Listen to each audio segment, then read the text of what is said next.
Salam Media Sriwijaya.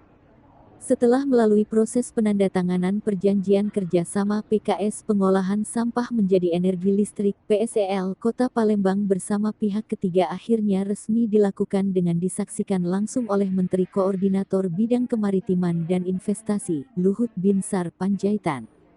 Rencananya pembangkit listrik sampah bakal dibangun kawasan Keramasan Kertapati Palembang.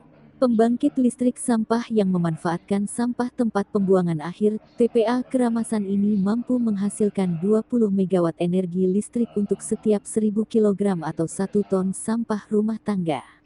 Alhamdulillah Jumat sudah keluar berita acara ujian kelayakan PSEL pengelolaan sampah energi listrik dinyatakan layak oleh PLN, kata Ahmad Mustain, Kepala Dinas Lingkungan Hidup dan Kebersihan DLHK Kota Palembang, Jumat tanggal 23 Desember tahun 2022.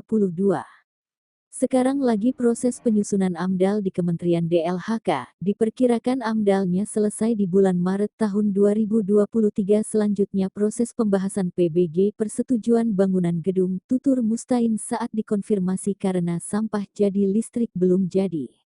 Nanti setelah PSEL ini berdiri maka seluruh sampah yang dari rumah tangga semuanya masuk ke PSEL untuk bisa berproses menjadi energi listrik.